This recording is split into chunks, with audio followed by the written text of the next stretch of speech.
the water coming over there is from the West Davignon and Bennett channels, or sorry, streams, creeks. Okay. Not the channel. It flows into the channel. Okay.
So they're coming from the naturalized stream into the flood control channel.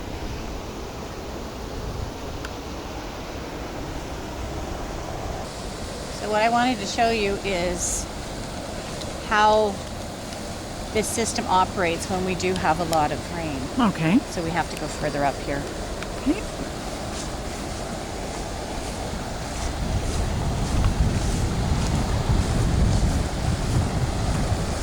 That creek there. Okay.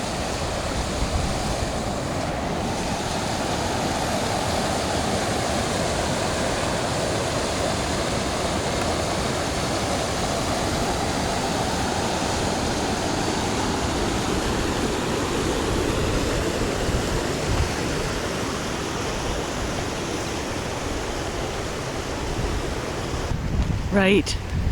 This is the flood overflow. Okay. So that creek there Right. doesn't flow this way unless there's the capacity is great enough to overcome a barrier, and I'll show you that. All right. So that goes way up in the middle there, like. Yeah, it goes around the corner. Where you It can goes see the second line. grasses. You've seen a second line and Yeah. past. It goes Yeah. all the way to towards Brookfield and up further. way up further. Towards a little not the full escarpment up there, but the channel goes past second line to Rossmore. That's where I'm thinking of. Okay. Okay, so this is the creek. Okay. So the Bennett-West Davignon meet here. I see. Okay.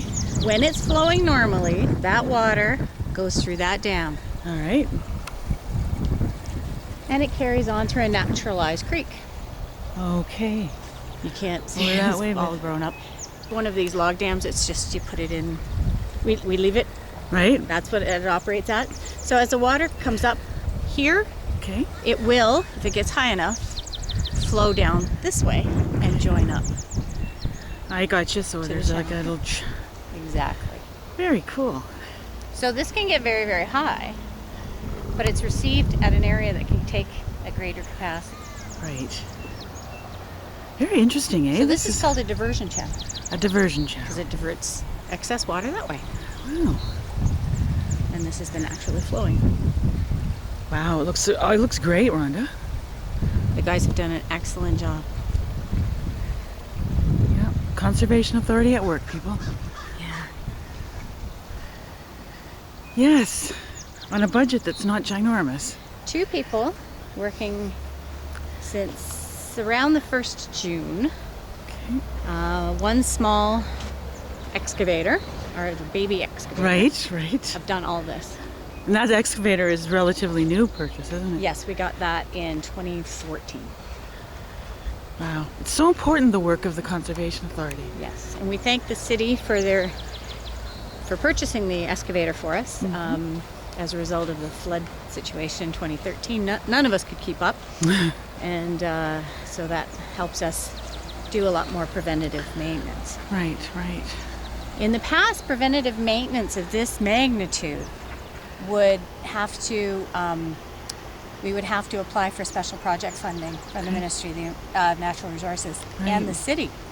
The city would pay half, and the ministry would pay half if it was deemed a good project. So this actually was done about 14 years ago, but not to the same level of exactness as this one was. And there was a lot of stuff done, but over time, it grows back. So, because that budget isn't there, available there. Right. So, with the excavator, how we've changed our process in the last couple of years is we target areas that need that seasonal fix. So, last year we had to do Fort Creek because of the dam safety review, because this was the one that was on the books for last year, but we couldn't do it because Fort Creek had to come first. Yeah. So we do the prioritizing. and so this year, this is this stretch from here to, as I said, Allenside Road, and we may go past that depending on the rest of the season. Right. We'll evaluate. Our field staff's always evaluating what needs to be done next. And last year, the top of this area got done from second line, partway down. It got done. But it wasn't as concentrated as this. Like, there were a lot more trees down here. Yeah, it looks really good, Rhonda. Thank you. I will pass that on to my staff. Yeah, and that's not easy work that they've done either. No, not at all. That is heavy duty work, and there's flies involved, black flies and mosquitoes, I'm sure, at every turn. Oh, yes. That's just part of the job. Part and parcel, eh? Part and parcel of the job. Well, thank you so much for sharing this with me. I appreciate that. Not a problem. I'm glad you're... It's a beautiful day to get out in the... Absolutely. Jamie's grading it so that it's going to be easier to cut in the future, so we won't have as much buildup. Okay. So that's what we're trying to do. It's not just to get the stuff out now, it's to prevent the growth in the future. It will always start to grow up, but it'll be easier to get to now. And the grass cutting can be done at a lower level over on the other side of the road. And so, Rhonda, where does the water end up? Does it go to the St. Mary's River? Yes, it does, eh? Creeks eventually go into the St. Mary's River, our flood control channels, I should say. And some of them go underground first. Okay. So Fort Creek, for example, the city's working on the Fort Creek Aqueduct. Okay. It goes underground.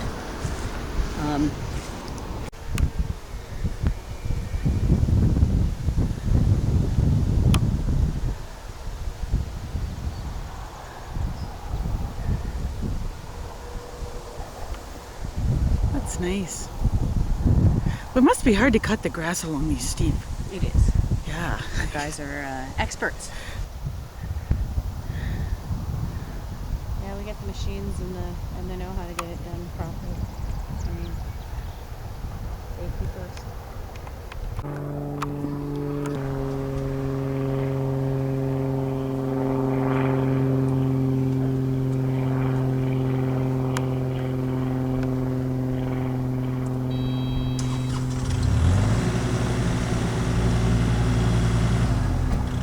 Jamie and John, who have been busy at this since the beginning of June, and it's about 200 degrees in the shade today.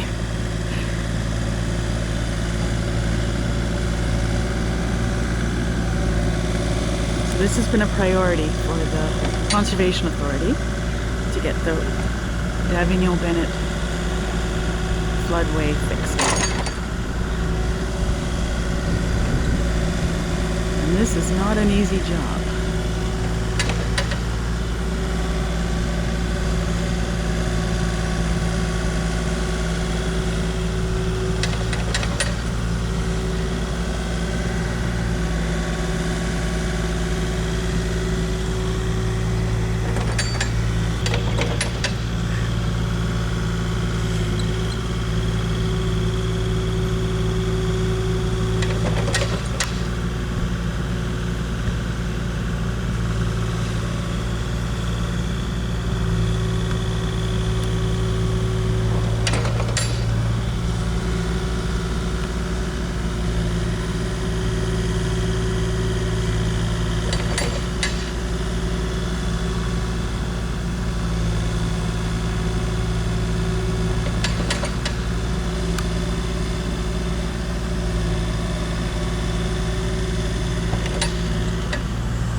It goes all the way to Allen's side.